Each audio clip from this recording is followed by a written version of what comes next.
దురదృష్టము. ఆ టైంలో వారు పడుకునే టైం అది. మరి అట్లా జరుగుతుందని వాళ్ళు అనుకోరు, ఎవరు అనుకోరు, అట్లా ఎవరు కూడా ఊహించరు.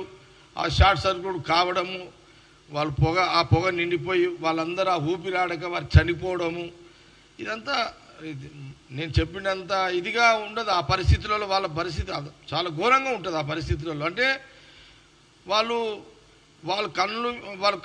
మేల్కొని వాళ్ళు తప్పించుకునే ఒక పరిస్థితులు కూడా లేకుండానే వాళ్ళు ఆ ఊపిరాడక ఆ పొగ నిండిపోయి శ్వాస ఆడక వాళ్ళు చనిపోవడం జరిగింది. ఇదంతా కూడా ఎన్ని ప్రయత్నాలు చేసినా కొన్ని సెకండ్లలో నిమిషాలలో ప్రాణాలు వెళ్ళిపోయినాయి వాళ్ళందరికీ.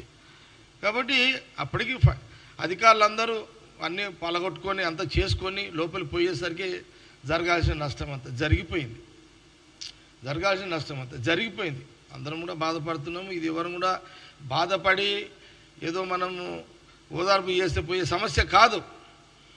నేను ఇదంతా ముఖ్యమంత్రి రేవంత్ రెడ్డి గారు వారి చిన్న direction, Ponnam Prabhakar in charge minister అంతా వాళ్ళు కూడా అందరు రావడం, డిప్యూటీ సీఎం దామోదర్ గారు, అనిల్ యాదవ్ ఫీల్డ్లోనే ఉన్నాడు, మేయర్ ఫీల్డ్లోనే ఉన్నారు. ఎవరి పనులు చేస్తున్నారు. ఎవరి పనులు యాజ్ ఎ గవర్నమెంట్ ముఖ్యమంత్రి గారు చెప్పిన పనులని అధికారులు, మా నాయకత్వం, మా క్యాబినెట్ అందరూ కూడా ఎవరి పనులు చేస్తున్నారు. అక్కడ మనం టీవీలో చూస్తున్నాం, అంతా కూడా టీవీలో చూస్తున్నాం. నేను కూడా అన్అఫీషియల్గా నాకు కొంత అక్కడ సునీల్ అని నా ఫ్రెండ్ సునీల్ అని, ఆ సునీల్ ఫ్రెండే ఇప్పుడు ఎవరైతే భార్య కూతురు కొడుకు చనిపోయారు చూడండి, వాళ్ళు నాకు అతను నాకు బాగా పరిచయం. అతను ఆ ఫ్యామిలీ చనిపోయిన అతను వాళ్ళు ఏంది అక్కజల్ల పిల్లలు కాబట్టి హాలిడేస్ అని వచ్చారు వాళ్ళు ఇక్కడికి. అందులో ఒక ఫ్యామిలీ మా సునీల్ అనే ఒక వాళ్ళ కజిన్ ఎవరో చుట్టమవుతారు, నాకు ఎప్పటికీ రెగ్యులర్ కలుస్తుంటారు నాకు. ఆ టైంలో జరిగిన సంఘటనలో ఒక కుటుంబం సంబంధించిన ఎవరైతే మా సునీల్ ఒక బంధువు అంటున్నానో, నాకు సునీల్ అప్పటికే విషయం చెప్పిండు, అన్న ఇది చాలా జరిగిపోయింది, ఇక ఎవరు ఏం చేయలేరు దీంట్లో, ఇక అది వాళ్ళు ఎవరు అనుకోలేదు, ఇట్లా షార్ట్ సర్క్యూట్ అవుతుంది, ఇట్లా ఏసీలో వాళ్ళ సిలిండర్ పేలుతుంది, లేకపోతే ఇంకేదో అవుతుంది అని ఊహించేది, ఇదంతా ఇట్లా జరిగిపోయింది. నేను అడిగిన, మరి నీ ఫ్రెండ్ కుటుంబంలో మరి ఏంది అంటే, నా ఫ్రెండ్ వల్ల మా కొలికి వాళ్ళ చుట్టం వల్ల భార్య చనిపోయింది, కూతురు చనిపోయింది, కొడుకు చనిపోయిండు, ఇంకో కూతురు ఉంది అని. ఆ కూతురు అదే రోజు ఇన్సిడెంట్స్ మార్నింగ్ జరిగింది కదా, అదే రోజు 11 గంటలకు ఆమె ఎగ్జామ్ ఉందంట. ఆ ఎగ్జామ్ ఉందని తండ్రి దగ్గరికి వెళ్ళిపోయింది ఆమె. అంటే ఇప్పుడు ఆ కుటుంబంలో ఒక తండ్రి ఒక కూతురు చెప్పుకోవడానికి. ఇది జరిగిన విషయాలు. నేను అన్అఫీషియల్గా నేను ఎప్పటికప్పుడు మా సునీల్కి సంబంధించిన బంధువులు ఫ్రెండ్స్ కాబట్టి నేను తెలుసుకుంటున్నా, అది కూడా కొంత చెప్పాలి కాబట్టి చెప్తున్నా. ఇదంతా ఓకే, ఇవన్నీ జరిగినాయి, బ్యాడ్ లక్. మనము ఎవరం కూడా ఎవరి చేతిలో లేదు అదిగా. ఇదంతా ఇది అసలు 17 మంది కొన్ని సెకండ్లలో నిమిషాల్లో చనిపోవడం అనేది మనం ఇంత ఈజీగా చెప్తున్నామో అంత అది ఒక ప్రాణి అంత ఈజీ, మనం చెప్పినంత ఈజీ కాదు. కానీ కొంత బాధ్యత ఉంది కాబట్టి చెప్తున్నాం, మీడియా ద్వారా చెప్పాల్సిన బాధ్యత ఉంది కాబట్టి చెప్తున్నాం. ఓకే, కిషన్ రెడ్డి గారు వచ్చారు, వారు సెంట్రల్ మినిస్టర్, వారికి కూడా బాధ్యత ఉంది, వారు రావాల్సిందే as a representative central minister. వారు వచ్చి ఏం చేయాలంటే అక్కడ పరిస్థితులను వారు చూడాలి. అంటే నేను యాజ్ ఎ సెంట్రల్ మినిస్టర్గా నేను ఏం చేయాలి, ఈ గవర్నమెంట్ అక్కడ పనులు చేస్తుంది, సీఎం గారు రేవంత్ రెడ్డి గారు ఇంటి నుంచి పర్యవేక్షిస్తున్నారు, నేనేం చేయాలి, యాజ్ ఎ సెంట్రల్ మినిస్టర్గా నేనేం చేయాలి. వారు ఏం చేయాలి, ఇమ్మీడియట్లీ సీఎం గారితో కూడా మాట్లాడాలి, లేకపోతే నువ్వు ప్రధానమంత్రి గారితో మాట్లాడాలి. సెంట్రల్ మినిస్టర్గా యాజ్ ఏ సెంట్రల్ గవర్నమెంట్ పరంగా మీరు అక్కడ ఏమేమి చేయాలి మీరు ప్రయత్నం చేసుకోవచ్చు. యాజ్ ఎ డెమోక్రసీ మీరు మీ వంతు మీరు చేయొచ్చు. కానీ వారు అసలు అక్కడ పరిస్థితి ఏంటి, అక్కడ వాళ్ళకే అక్కడ చనిపోయిన కుటుంబానికే తెలియకుండా జరిగిన సంఘటన అది. కిషన్ రెడ్డి గారు అక్కడ పోయి వాళ్ళని ఏం చేయాలి అనేది మానేసి గవర్నమెంట్ మీద ఒక రాయి కొట్టే కార్యక్రమం చేసాడు, బురద తల్లే కార్యక్రమాన్ని స్టార్ట్ చేసాడు. కిషన్ రెడ్డి గారు వారు కూడా ఒక చెయ్యి వేసిండు, పాపం ఏదో చేస్తున్నాడు అని తెచ్చుకోవాలి. నువ్వు పేరు తెచ్చుకో, అట్లా సర్వీస్ ఎవరైనా శబాష్ అంటారు. కానీ నువ్వు అసలు ఆల్రెడీ ఇక ఆడ మంత్రులంతా ఎవరి పనులు చేస్తున్నప్పుడు, అధికారులు చేస్తున్నప్పుడు ఇది పద్ధతి కాదు అనేది నేను చెప్తున్నా. మీరు సెంట్రల్ మినిస్టరు బాధ్యత మర్చిపోయారు. మీరు సెంట్రల్ మినిస్టర్ని మర్చిపోయి ఒక గల్లీలో ఒక లీడరు ఎదగాలనుకునేటోళ్ళు ఒక విమర్శ చేస్తే ఫోకస్ అవుతామనే రీతిలో కిషన్ రెడ్డి గారు నిన్న ప్రవర్తించారు. అది నాకు చాలా బాధ అనిపిస్తుంది. కిషన్ రెడ్డి గారు మరి అట్లా కాదు, కిషన్ రెడ్డి గారు ఆ టైప్ కాదు, నాకు తెలుసు. వారు మరి ఇట్లాంటి రాజకీయాలు చేయరు కిషన్ రెడ్డి గారు. నాకంటే చాలా సీనియర్, నాకు బాగా అనుభవం ఉంది వారితోటి. మరి ఎందుకు మరి ఆయన నిన్న ఏ మూడ్లు ఉన్నాడో, మరి ఏ టైం ఉందో నాకు ఎవరు అన్నారు ఇమీడియట్లీ మధ్యాహ్నానికి అన్నారు, కిషన్ రెడ్డి గారు అట్లా మాట్లాడడం ఏంటయ్యా, వారు సెంట్రల్ మినిస్టర్ కదా, కొంత ముఖ్యమంత్రుడు మాట్లాడి ఇంకేదన్నా సలహాలు ఇవ్వాల్సింది పోయి మరి ఏంది వారు ఇట్లా టెంప్ట్ అయ్యి ఇట్లా రాజకీయాలు మాట్లాడారు అని అంటే, ఏమో మరి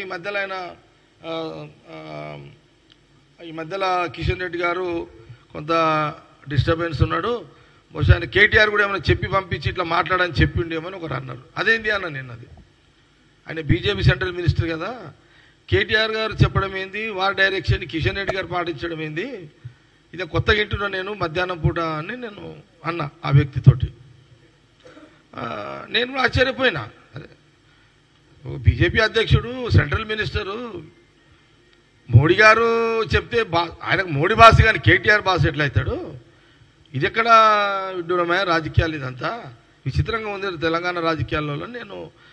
నేను అతనితో అన్నా, ఆ వ్యక్తితో అన్నా, అట్లా అన్నా, ఏమన్నా అట్లా కన్ఫ్యూజ్ ఉంది పరిస్థితి. అందుకే ఆయన కిషన్ రెడ్డి గారు అట్లా మాట్లాడారు, నేను కూడా టెన్షన్లో ఉన్నా, అట్లా ఎందుకు మాట్లాడిండు అని ఆయన అన్నాడు అతోటి.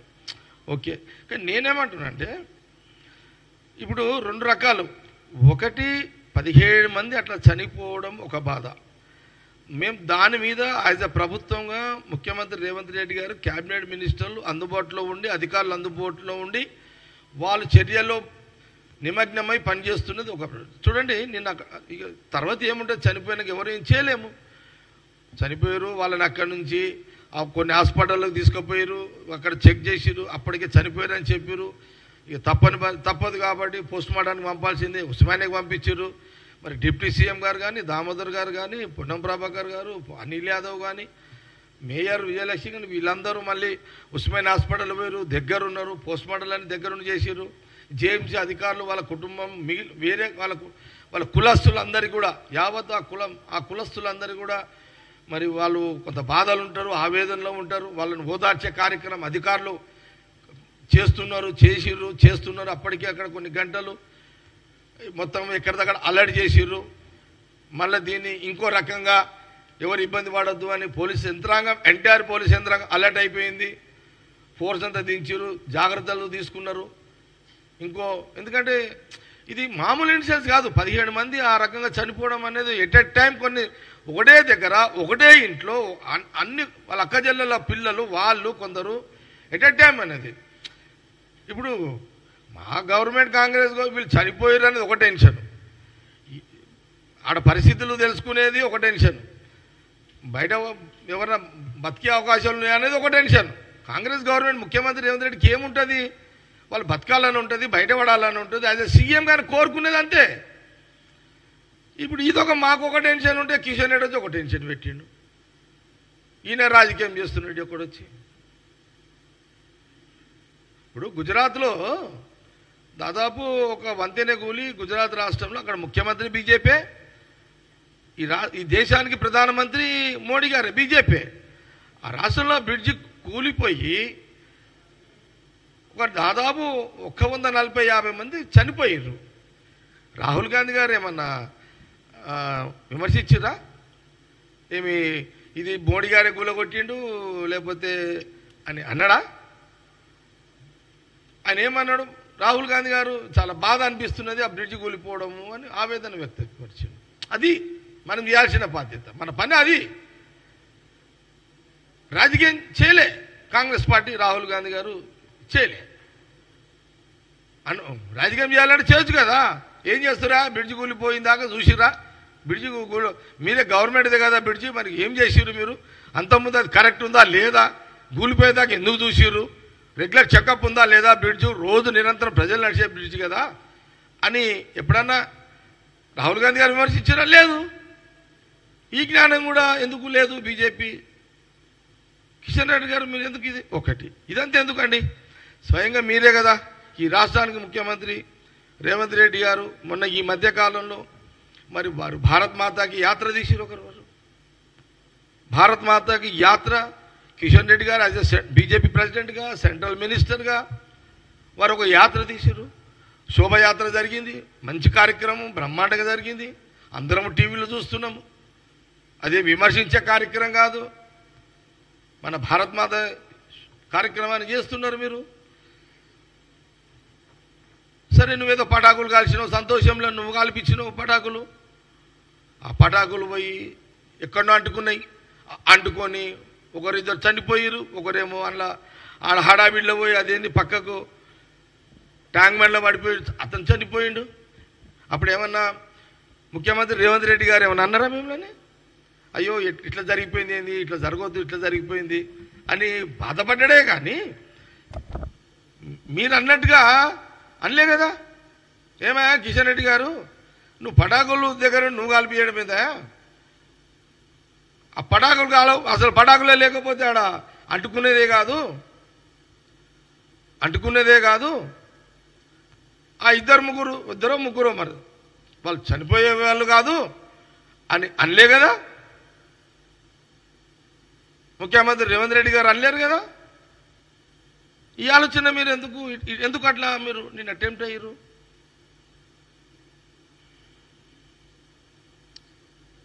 జస్ట్ కొంత